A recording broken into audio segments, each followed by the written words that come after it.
Hello, everyone. Welcome to Coach's Corner today. Hopefully, all is well and you're having an amazing weekend. I know I did, and I'm going to as well, continuing to.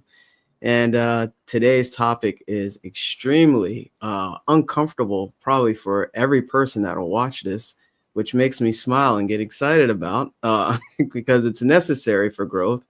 And we're going to break down some really great things to really show you the value of it as well. And without further ado, of course, always feel free to drop some comments, ask us questions, but also, hey, we're human, so you can actually talk to us as well. So reach out to us if anything, really spoke to you or helped you in any type of way. But also, if you're very serious about shifting your life and taking some risk as well. If you're motivated, inspired, just reach out to any of us.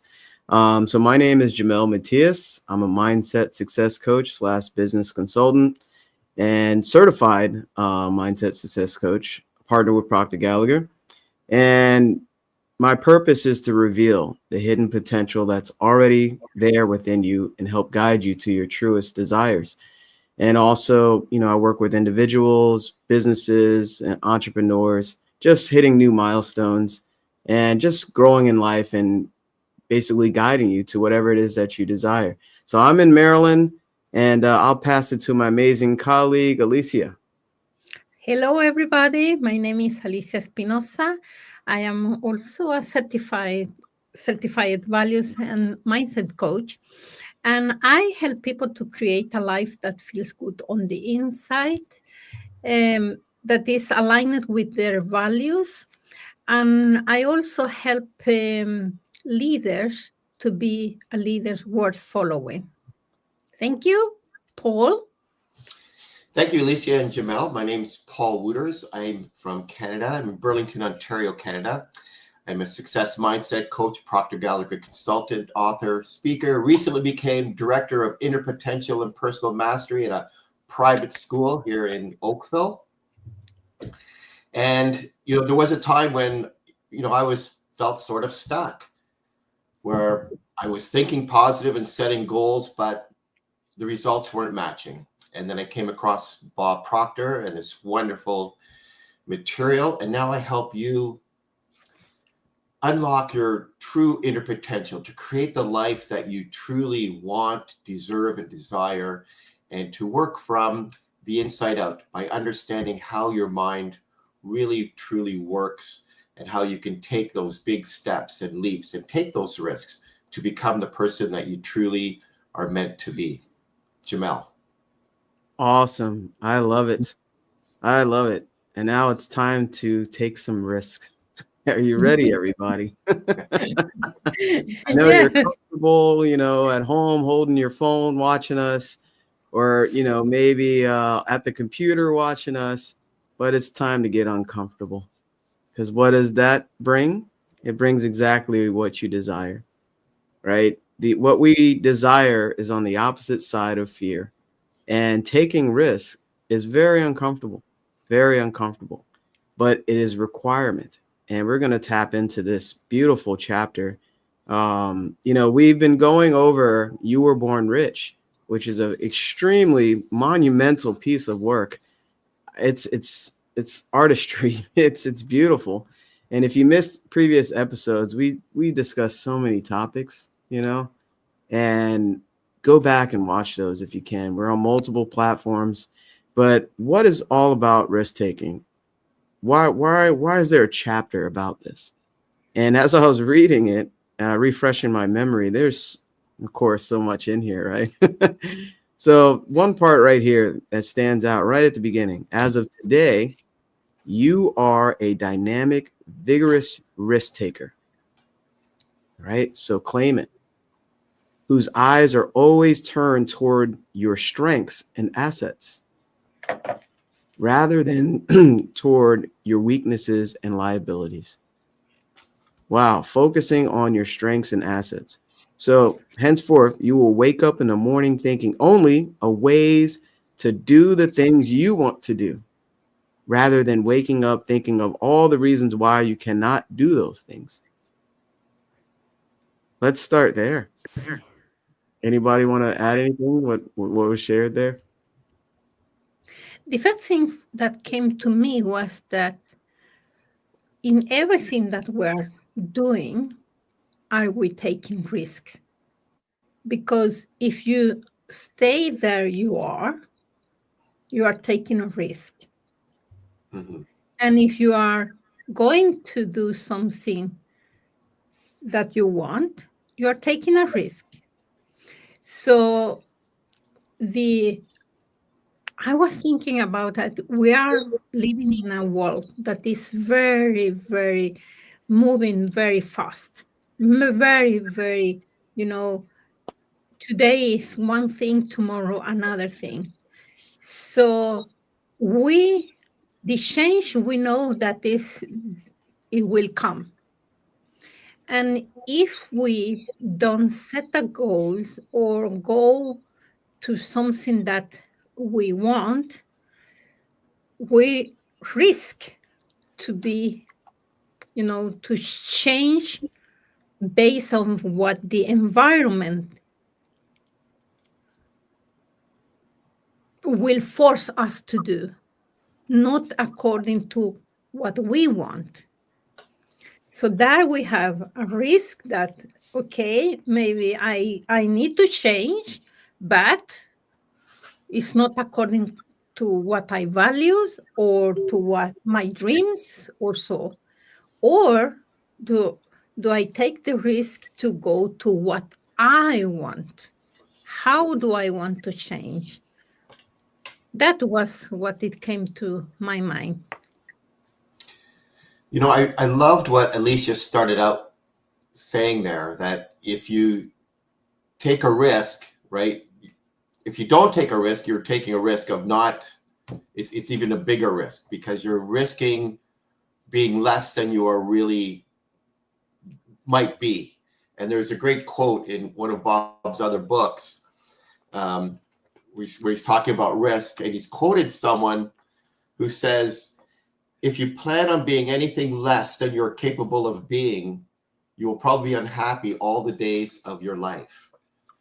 Right? So people are, we have this preservation mindset. We're focused on protecting what we have, protecting who we are and what we have. And we have this great fear of failure. And so we don't want to take the risk. But as Alicia said, if we don't take a risk, that's even a bigger risk because now we're losing the opportunity to grow into the person that we truly can become and unlocking that potential or doing the things that we truly want to do. And Bob also talks about as a baby, you're a natural born risk taker. And if you look at babies, they're climbing on stuff, they're trying to climb on stuff, and you're telling them, no, get down from there, or don't do this, or don't do that. And they just sort of have this carefree attitude, and they're always trying stuff, right? And they're going to fall down and they get back up, and you encourage them to get back up. You don't say to the baby who's just fallen down, you know what, you better sit down. Walking's not for you. Walking just might not be for you. You don't sit them down and do that. You encourage them to get back up. And so this chapter is focused on taking a more proactive stance, one that leverages your strengths to pursue your ambitions, and that growth and real success depends on your willingness to take calculated risks, not be irresponsible, but take calculated risks rather than playing it safe, because it's not really better to be safe than sorry. Because if you play it too safe, if you never take a risk, if you never take that leap of faith, then you will never achieve on becoming the person that you truly were meant to become, that you truly want to become. I love that. Yeah, that's so good, Paul and Alicia, because it makes me really think how we're naturally born risk takers, right? And at some point, we stop taking risks. And I'm sure it varies a little bit, per individual, but it makes me really wonder, like, wow, why are we living in fear? at a certain point in our lives, right? So it's a sense of fear and doubt. And you're fearing to let go of where you are, but you're also fearing to go into the unknown. So that's a prison if you think about it, right? You're stuck because you're not going forward, but you're staying where you are. It's interesting because when you mentioned the baby, falling around and stuff, I was a very active baby, just like my daughter. It's funny how it passes down. And you see kids and you're just like, that little kid's crazy. He's jumping off of that stuff and riding bikes. And, that was me. But I had no fear that stopped me. And it's funny how I'm revisiting that energy, right? Memory. It's a intellectual faculty. So it even says here, you will think repeatedly of many achievements which you're going to accomplish in the future. So this is for people that, they have big dreams, they have big goals, and they want more money, better job, whatever it is, right? That are vastly superior to anything you have ever done in the past. You've never done these things before. But it says clearly, these are the results that can only be obtained if you are first willing to take some kind of risk. So it's a growth process. First, you have that dream in your head, whatever the desire is, and you will have to basically transform to achieve it. But you have to break through that fear. And that's what risk is. It's fear. And I always love that acronym, false events appearing real, right? Fear. It's false. We're the only ones that make it up in our minds where, that it's real to us. I might look at it and like, that's not real, but you feel it's real, right? That's your own perception. There's another mental faculty. I'm on a roll here. So the point is, you have to, it's a requirement to break through fear to those achievements that you desire. So, yeah. Anybody? Yeah, I was thinking about when you say fear is that sometimes we don't allow us to dream big because we have this false evidence that we create in our mind. And then we talk out us from our dream because we say, oh, but one day I'm going to do that or something. And if I'm going to connect what I thought before, I told before, I did this this thing. I knew you're busy over there. And this is a quadrant because sometimes people say are here, and here is like no goals. I have a goal, and here is I am happy, and here is I'm not so happy. So sometimes we say, oh, but I don't want any more goals. So here is no goal. I don't have any more. I'm happy where I am. So then I call it the flower power, when everything is okay. But then something happened. And what happened then, that then you are not happy and you don't have any goals. Then it's a bad spiral down, down, you start to not be so happy where you are. The situation is very difficult. You don't see how you are going to to to solve your problems. And this is what happened with the COVID. Here people were happy, no goals, and then suddenly, no, they are not so good because they don't feel well. They need to change according to the environment, and then suddenly find in a jail. You don't have any goals. But there is people that they have goals and they are not happy. this is a sign for stress. I don't know how to write that, but it's like then people are not happy, and they have goals, and then they focus so much on the not being happy that all energy goes to that, instead of getting like, here I have a goal, I am so grateful where I am, and then I will take risk to go there, to what I want. And this stop a lot of people because of the risk that will get a goal, to dream bigger.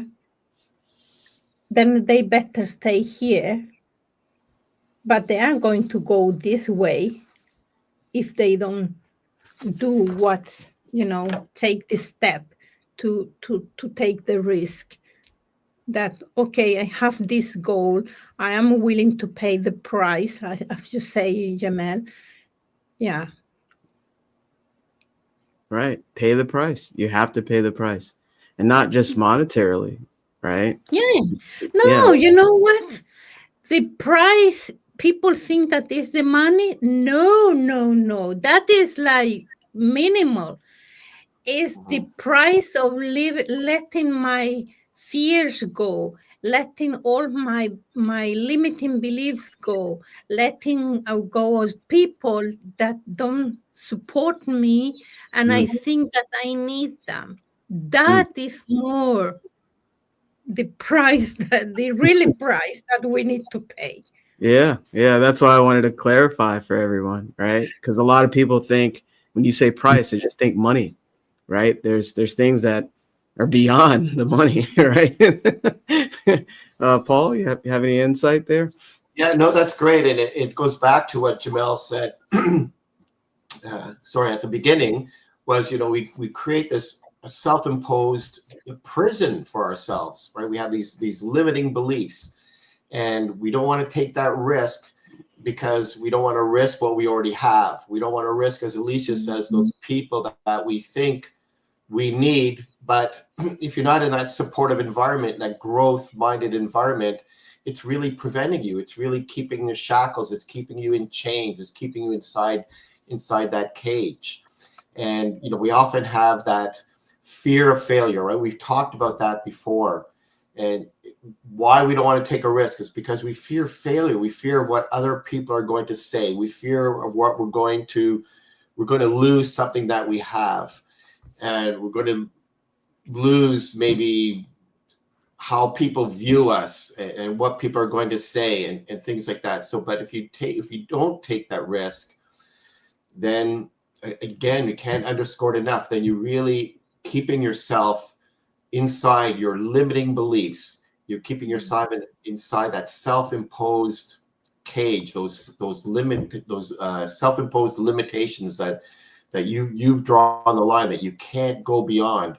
And you're just really, so many people are comfortably uncomfortable. They're not really happy. They're not truly happy, but they're just scared to step out. They're just scared to lose what they have, and they're scared of falling down. They're scared of failure. They're just, and as we go through this chapter, again, it's failures are stepping stones towards success. No one that has succeeded, they never went, they did go through failures, and probably more than the people who aren't taking risks, right? They have fallen down, they have failed more often, but those failures are just stepping stones. You learn from them, you see what works, what didn't work, but you're growing as a result of all those things. Wow. This is so good. And it reminds me a lot of a quote. You can't escape a prison if you don't know that you're in one. And a lot of times we're in this mental prison. We desire more, but you won't take risks, right? You're very afraid of something you haven't done before. And this is so on point because I talked to a lot of people last couple days, that are afraid to move forward with their dreams and their goals. And what that is, it's connected to the paradigm, right? Which is a multitude of habits fixed in your subconscious mind. So you're feeding the wolf of fear more and more and more rather than faith. And how do you gather faith? You gather faith through knowing and having an abundance mindset. So that's what this Coach's Corner is all about. It's teaching you about yourself, and it's giving you a better understanding. A little. So, with understanding, there's a calmness about that you receive. You know more about yourself, and you walk different, you talk different, your whole vibrational state is different. And you're also, you see risk differently. You know the direction you have to go, so you go there, because now you're acting through faith and knowing. And it says here, nevertheless, you must always remember you will never hear of or read about or see anyone who achieves anything of greatness in his or her own life without first taking some kind of risk. And it goes on to say, some religious leaders, they undertaken tremendous risk. Just, you can research a lot of them, right? Even great business leaders, right? They had to face risk all the time with all the, apps and stuff a lot of us kind of take for granted, a lot of inventions, tremendous risk, right? But it says you too must become a risk taker for you to develop the greatness you were born with. We're all born with greatness inside of us. It doesn't matter where you're from, doesn't matter male, female, or age, it doesn't matter. And we all have the same greatness. So you should understand that in truth, no genuine satisfaction in life can ever be attained by you or anyone else who simply refuses to take risks. That was so powerful. So if you haven't taken a risk this year at all, I'm just saying this year, I'm not even saying all the years prior, this should be an awakening for you. Thoughts? No, I think that's so true. I think you to bet on yourself and to invest in yourself. I think, an investment in yourself pays the best dividends. You invest in yourself. And then again, that's not necessarily in a monetary sense, but taking those risks, because, you develop that belief. You don't have to crash through that limiting paradigm that you might have that was developed over time, and take a leap of faith and believe in yourself that you have that unlimited potential in you, in spite of what you're seeing in front of you. Instead of reacting to the outside circumstances, you have to feel it inside and believe inside and follow those hopes and dreams that you have, and take that risk. And risk, like falling down. Take that risk that you might fall down, and take the risk that you might have some rejection. And rejection, don't take rejection personally. It's not meant to be taken personally. The people that succeed have come across rejection, have come across failures time and time again, more than the people who aren't taking risks, but they're not taking that personally. They're knocking on the next door. They're not thinking that no means a closed door. It just means like, hey, go on to the next thing, and keep taking those steps forward. And you have to do that, as Jamel said, with belief. And with knowledge comes belief. But you can live with that default mechanism and just be fear, and just have all these things that you imagine, all those fears and all the things that could go wrong, and how embarrassing that'll be and how bad you'll feel. But you're just creating images in your mind, in your own mind. And it's like Jamel said there, it's false evidence appearing real. You're just creating things in your own mind. But, flip that switch, and instead of thinking about all the things that could go wrong, start being excited about the things that could go right. Alicia. Yeah, no, I was thinking about that sometimes we don't, and I say we because it happened to me that I think that I need to have the clarity exactly how I'm going to do this and that. And I came now with the idea when you drive a car. So in order to go to the place, I don't know. So if you are going from, I don't know, Toronto to, I don't know, in USA, someplace, you need to sit down and then start the car. And then you have a map that you can follow. Yeah. And sometimes that the road will be closed because they are doing some work. And then the GPS will tell you you need to take another road.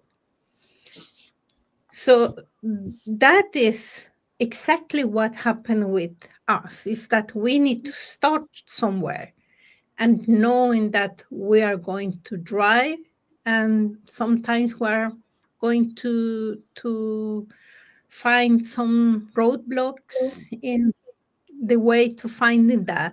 And also when you are driving in the dark, really in the dark, you don't see anything more than just some meters. You know, the lights are lighting some places, and then you come down and you next and next. So we don't need to know exactly how we're going home, because we know we are certainty that we are reaching there one day or one some minutes. And it's why it's so important that instead of getting this clarity, you need to start with a commitment, to get a commitment with yourself, and a really committed decision that I'm going to do this. And then after that, it will come the certainty. Yemel, you say the faith come from knowing, and you also, Paul, you talk about believe that you can do things, and it is very important, because fear, as we saw before, is fear. The fear is, if you think about what fear is that you think that you will not able to fix it. It's only that. What happens if somebody says no? The fear is that you don't know how to the response in you. Or if something happens, is that the fear is that you don't know how to handle that. You think that you cannot handle that. But if you have this faith in you and the certainty that you will fix it, then you have the commitment and the certainty, and then it comes clarity. And the clarity is because you are taking steps to get what you want to do. When this is how I think about that. Wow. That, speaking of thinking, that's got me thinking, Alicia. We're the only problem, the only solution. Isn't that interesting? Right? Our own thinking can create what we want or create what we don't want. It can move us forward or keep us still. And with this awareness, hopefully it's inspiring you to move, because they even shared here a beautiful story about the diving board analogy. And I can totally relate to this story, because I remember, I think I was like 9 years old. I used to go to this pool, and they had this 3 different diving boards. They had the little one, the lowest one right next to the pool deck, then like a middle one. And there was one way up in the air. It had to be, I don't know, maybe 30 feet. It was so high. But as a kid, it had to be at least 3 stories. It was a high diving board. And I used to watch these little kids climb all the way up there. Right. And I'm sure now, regulation The board is not there anymore. I checked after a couple of years, it was gone. But the point is, I saw a little kid, like smaller than me at the time. I was like 9 years old, just climbing up there. That ladder was so dangerous. It's slippery, just hanging on for dear life to get all the way up there. And you can barely see him, but all you can see is like this little body jumping off the top of that high dive. And I was like, whoa. And I remember looking up there and I was like, I'm not doing that. I can't do that. And that's the fear, right? That's the fear that's inside you.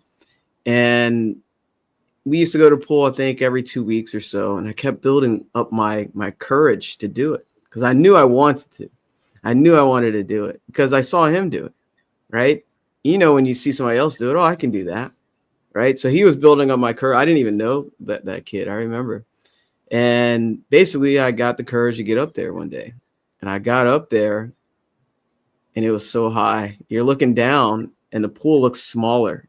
Like you have to make sure you aim to get to the water, otherwise it's over. So I'm looking down, I'm like, oh wow, I'm not going to do any fancy dive or anything, but I didn't stop at and is like a solid plank too. It wasn't flimsy, that's a high dive one. And I just ran and jumped off it. I didn't stop. And I said, I used to hold my nose so that way I wouldn't, water won't go up there. Paul's a diver, so he I'm sure he can relate. So I pinching my nose, eyes shut, and all you can hear is the wind flying, And what's so beautiful about this story? I conquered a fear. I hit the water, obviously. Well, yeah, I landed in the water, and it was such a joy breaking through that fear. You know what else I did? I went right back up there, got in line to do it again. And every time I went to that pool, I would do it over and over. So this story really invoked some memories because basically once you break through that risk, it seems small. It wasn't a risk at all. And you'll look back and you're like, why was I scared? Why was I afraid? This is the freedom I was seeking.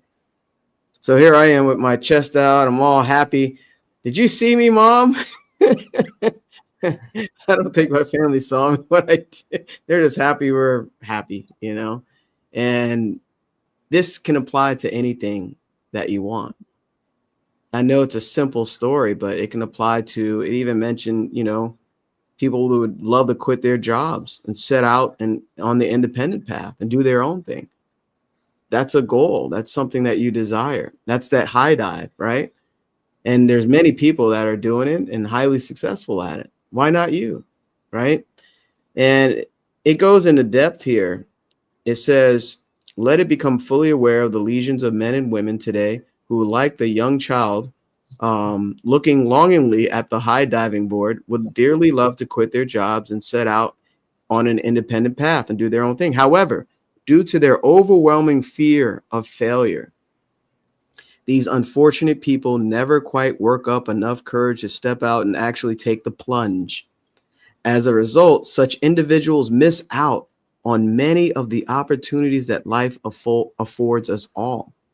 And what is even sadder, they never get a chance to plumb the depths of their own innate resources. So you have innate resources that are sitting there waiting for you to develop. And that's what we help you with, right? So since they're afraid they might not make it, afraid they might lose, afraid they might fail, they simply choose to maintain the status quo of do nothing.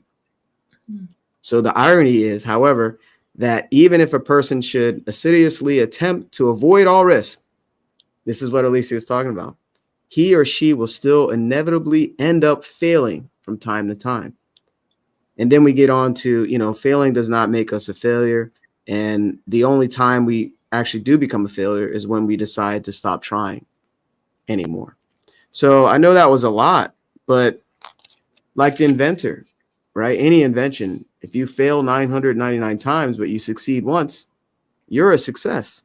Nobody cares about your failures. They look at the end result. And they're like, oh, great. Go ahead, Paul. Go ahead, Alicia. Go ahead, Jamel.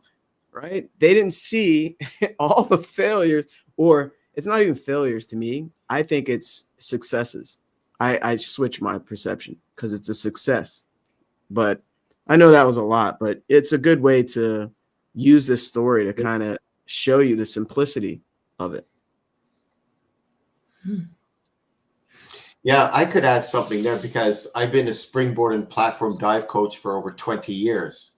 So I'm coaching most nights of the week, and I'm coaching junior age divers. So kids from 5 years old to 17. And so we come across this diving board analogy all the time, for real.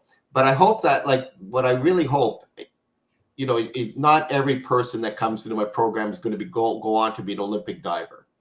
But I hope that they take some of these things that they learn from the sport and apply them to other areas of their life. And so every day these kids are going up and they're trying new things. They go onto a higher board and it starts off with a jump. And some of them are super scared, super nervous. Some of them will come back down again. And once they do a jump, I mean, you can see it. You can see it in their body language. They stand a little bit taller, they stand a little bit better. And at the end of practice, they're really happy they did that jump. But there's always, and it's a great lesson for the kids because there's always a new thing that they're going to be scared of. They do a first jump, then they do different types of jumps, then they jump backwards. I mean, that is super frightening when they start doing all this diving and doing stuff backwards. And then they have to do dives, and then they have to incorporate somersaults. And of course, they're standing there thinking, what are they thinking? Well, they're thinking, the ones who stand there the longest, they're thinking about all the things that might go wrong, right? They might land on their back. They might land on their stomach. They're just not going to land right, and it's going to hurt. And it does. And it does happen. And for some of them, it takes a long time for them to come back up again. And for others, they do get back up again and do it. But it just see it happen, every day. And there's something frightening that they have to face all the time. And so the analogy that Bob's using here with the diving board is that, adults fear, they freeze at the edge. They're unable to take that leap. They're, standing on the diving board, it can feel safe, but it prevents a potential breakthrough. And you can see the kids that do take that leap, that do take that jump, that do that fall, and that do that dive. They start to feel better about themselves. They feel good, and they start to feel more confident. But it takes time, and it takes encouragement, and it takes me teaching them that, okay, you're thinking one of two things. You're thinking of that, you can't do it, and you're going to smack, even though you haven't failed, even though you haven't fallen on your face or haven't fallen on your back. That's your default mechanism is saying that's what might happen. Whereas some other kid are thinking, no, I've seen someone else, like Jamel said, I've seen someone else do it, so I can do it too. And I really try to impress that upon them, upon these young kids, that, whatever you see someone else doing, you can do too. Maybe not today, maybe not right now, but if you see them do it, that means you can do it also. And so we have to start with incremental steps, and that's okay. Just like Alicia's analogy of driving a car at night. You're driving across the continent. You're driving across, Europe. You're driving across the USA. You're driving across Canada. If you're driving at night, you can only see as far as your headlights are showing you, but you just trust, you believe, okay, you go that far, and then you go and then you go again, and then you go farther again. Or as Martin Luther King Jr. said, don't focus on the whole staircase, just focus on the first step. Take the first step. We don't have to see the whole, how is this going to happen? You just do the first step. Take the first step and build your confidence. And just, that's what you can see. It can be overwhelming if you look at the whole staircase. It can be overwhelming if you're trying so hard to figure out the how before you do anything.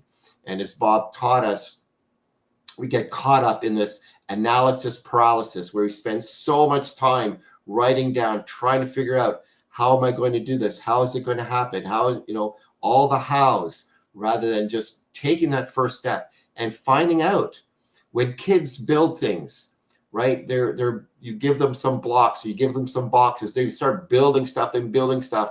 Or they're outside like Jamel when he was a kid riding a bike, and they're building ramps, and they're going over ramps, and they're going over jumps, and they're falling down, they're scraping their knees. They just figure it out as they go along. The methodology comes about by them doing the things. They don't try and figure it all out as they go, but just they're going and testing out and experimenting. That is going to create or determine the methodology, rather than trying to, figure out all the X's and O's first. They just go out and they just try stuff. They just build stuff, and they just see what works and what doesn't work. And as Jamel also said, you only fail when you give up, when you stop. That's when you fail. But if you keep trying, you're not failing. You're not failing. You could, your experiment, whatever you're doing, you could do that 10,000 times and not come through. But then you do it once and you've succeeded. Then you've had success. Yeah. I'm thinking about, you say, you need to take the first step to whatever you want. And people underestimate the small steps. Mm-hmm. But assume that you are in the wood, you are walking, camping, and you are going to create a fire to warm up.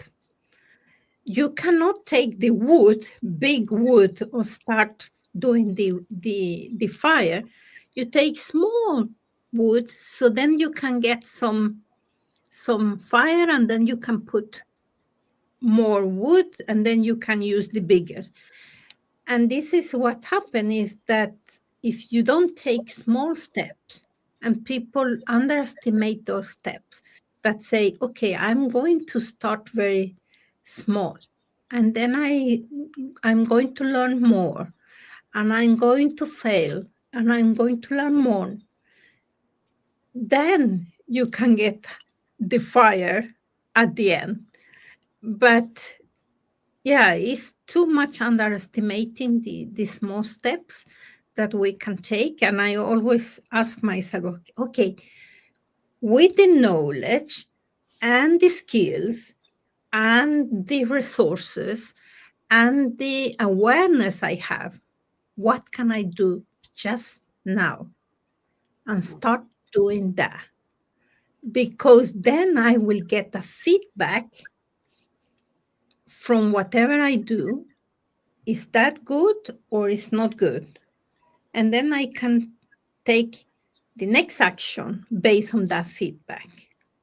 And this is how we're building things, not just jumping in and trying to get a fire from big woods right away. I don't know if you get the analogy that I have in that. Yeah, I definitely do. Yeah, that's really good, Alicia. That was excellent, Paul. That reminds me where I think it's the decision article. Make a decision to start right now with whatever it is that you got. Yeah. Right? So start. Mm-hmm. Right? It's the start that stops most people. Mm-hmm. Right? And speaking of starting that fire, guess how you can start it? You're looking at it right now and listening to it. You're listening to us and you're watching us, right? So, of course, reach out to anyone you resonate with, right? Because that will start the momentum. And speaking of momentum, I think that's Earl Nightingale, where he talks about everything is in motion. Energy is in motion, like all the creatures. And he compared it to machines as well. Because without momentum, the machines will just sit still and they won't do anything, which they wouldn't have a purpose, right? So you need to move towards that version, that desire that you want. You got to start that momentum, like Alicia shared here with that fire, right? You have to at least take that one step. And, you can message us on whatever platforms you're watching us, or just click on our call links so we can talk to you personally, right? And that will start that mentorship, that connection. Because if you've been stuck, you've been trying to do things and it feels like you've been failing a couple times, or you just didn't have the courage to even start, that it's okay. But how long, do we do that, right? And expect different results, right? It's logically, it doesn't compute, So they talked about the fighter pilot study, and I thought this was pretty powerful. And I'll just share a little bit. It says, in a similar vein, research done many years ago, which investigated the lives of fighter pilots in World War II, determined conclusively that, contrary to what you might think, this is huge, many of the pilots who played it safe, right, during the war, were among the first to be killed in combat. By way of contrast, the study also found that practically without exception, not only were the surviving aces individuals who refused to play it safe, but they were the greatest risk takers throughout the war. So it goes on here. Indeed, as one has the opportunity to observe the performance of individuals from all walks of life, it soon becomes evident that whoever plays it safe in life dies, and dies relatively young. For although many of these individuals remain clinically alive, for numerous years, when their hearts finally cease beating, it is a mere formality, because the truth is they have never really lived. Massive statement there. And I wanted to share that. Are you really living? Or are you just getting by and playing it safe? And remember, playing it safe is not really safe. That's a huge risk. Huge risk to play it safe, because Alicia shared her drawing. That drawing is a visual. Which box do you see yourself in? Right? There is playing safe, but then things happen. Then it will be bad. Exactly. So are you really living? And are you ready to start really living? Because you're not, it just said, playing it safe, you're not really living.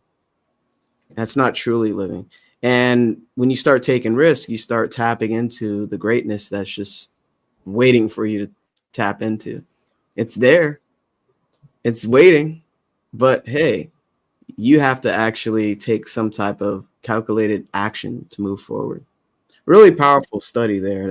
I'm sure that's a brief section of it. So, yeah. I love that part about the fighter pilots. It's really interesting, isn't it? That the ones who tried to play it safe, they're the ones that died first. And, as Alicia said, you risk more by not taking a risk. You do risk more. You really risk. And you look back on your life and thinking about all the what ifs and if onlys. And the thing is that, the courage, it isn't the absence of fear. Go back to the kids on the diving board. It's not that the ones that are jumping off, it's not that they don't have fear, but they're taking action in spite of it. They're scared too, and that, kind of becomes the thrill, right? That's the thrill. Like when you take people who love taking roller coaster rides and things like that, right? It's the scary part, but they do it anyways. But, and risk taking, it isn't a reckless thing.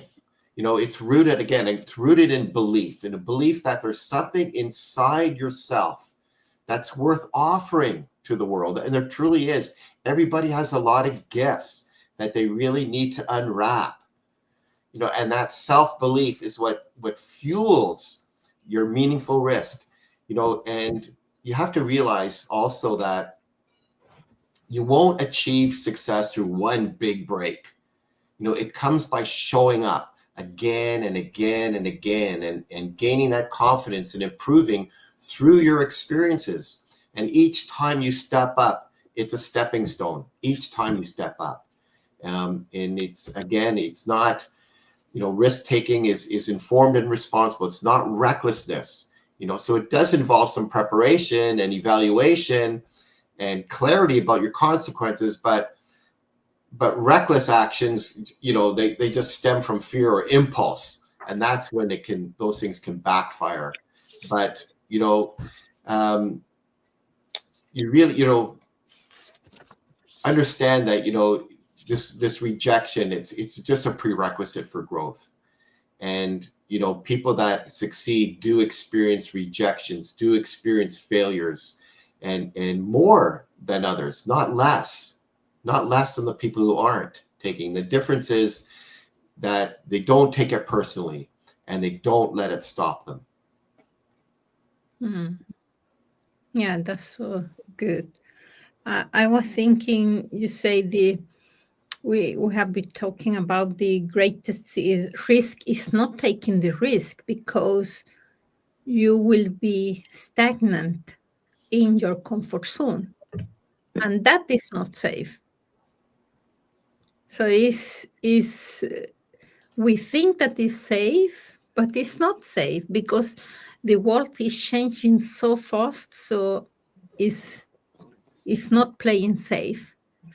And also, I think that risk is a mindset, because sometimes what we label as danger, it can be our opportunity if we decide to go and experience something or to explore something, instead of being safe in the comfort zone. And I understand it, because sometimes it's like dark, you are not afraid of the dark himself, but what you do cannot see beyond that darkness. And it's the same in if you are in the comfort zone and you cannot see what is beyond that, then you think that it's better to be safe in the comfort zone. Oh wow, this is so good. This is really good. Um, that reminds me of it's not even a quote. It's like, well, anyway, we either create or we disintegrate. It's really that simple, right? Because if you're not creating, we're stuck and we're disintegrating. Basically, you're it's like putting that pumpkin in the jar and expecting it'll only be the shape of that jar. It can't expand to its full potential. So you're like this pumpkin being put in this small jar, and you're just stuck and hoping to get out, but you can't, because you're allowing fear to hold you back and you're not taking any type of risk. So we either create or we disintegrate. So are we creating and what's interesting with that? If you're disintegrating, you're still creating, but you're creating what you don't want.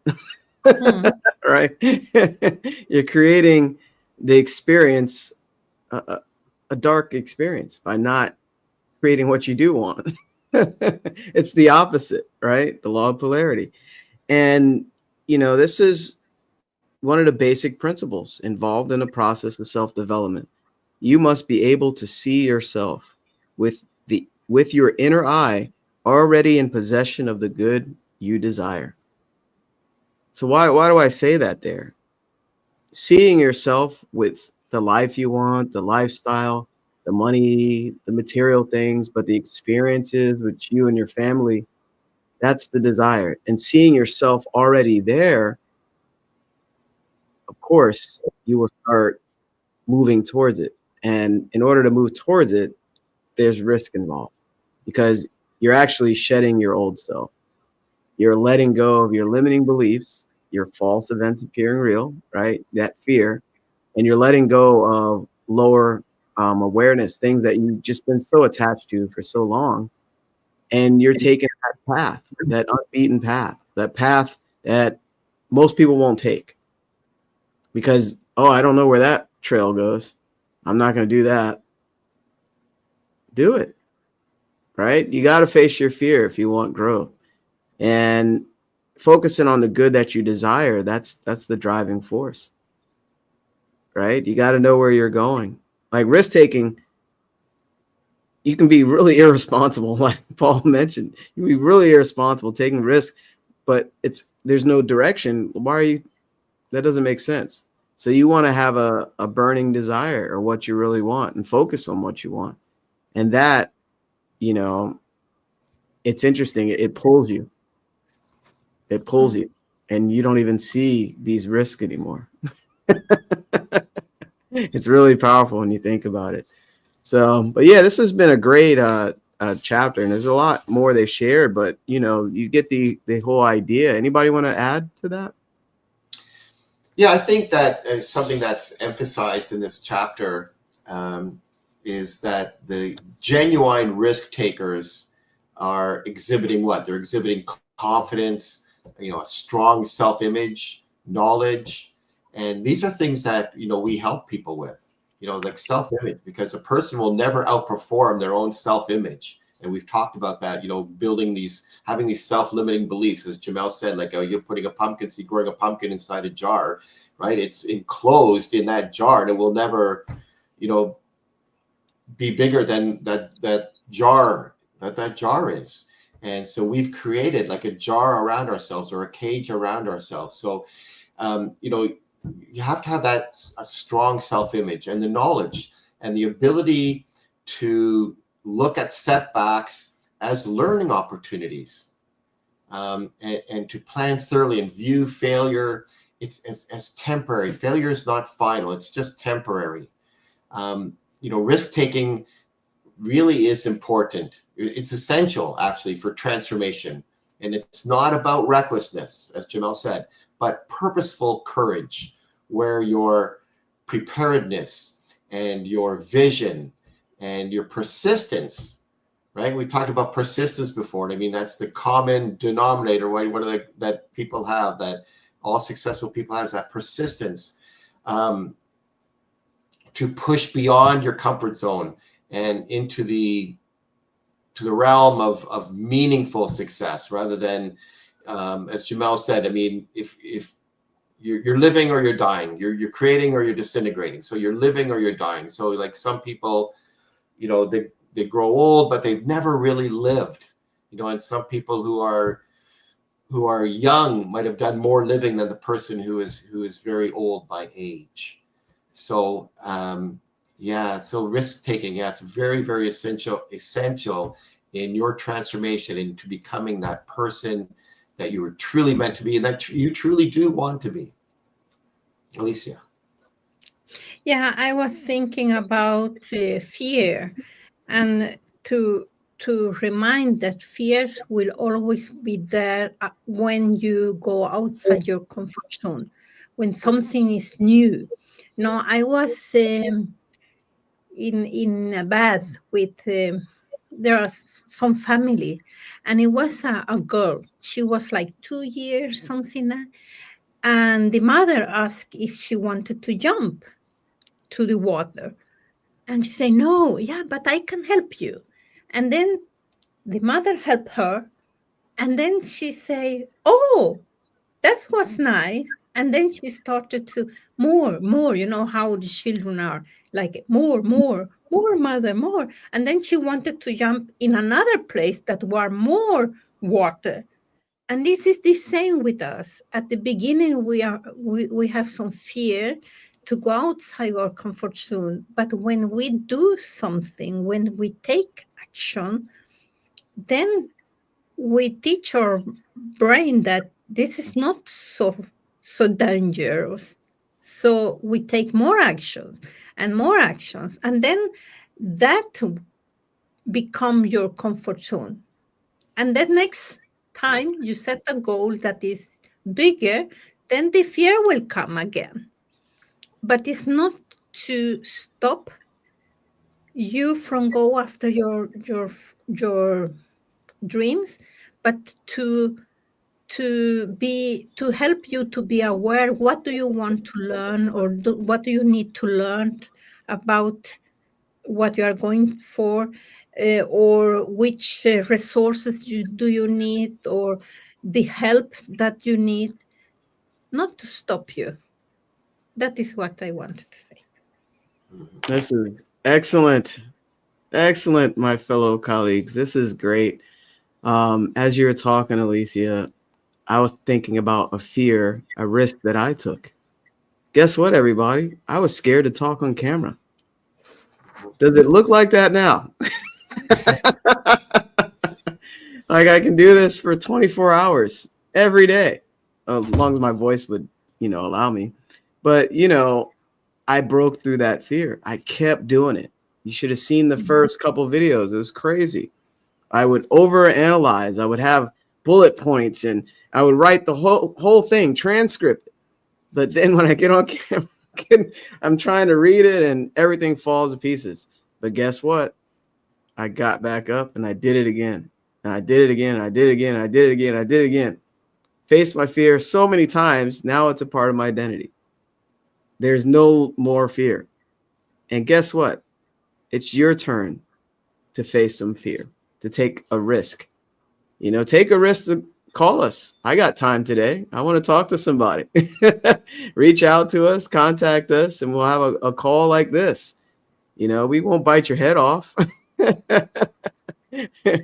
We're here to help you with this material, and guide you with this material to your desires that we mentioned, right? You getting on that high dive, if that's your goal, that high dive of life, right? Whatever is up there.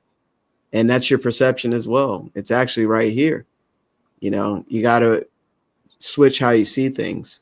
So, I wanted to kind of close this with, if anybody has anything going on this month, it's a new month already, or, any coming weekends, I'll start. I was thinking next Saturday, I have a free webinar. It's called Time for Positive Change. And that's at 9 a.m. Eastern time. So if you want access to that, just reach out to me or just put it in the comments or wherever you're watching this. I'm on 3 platforms right now. So anybody have anything going on this month? You'd like to share?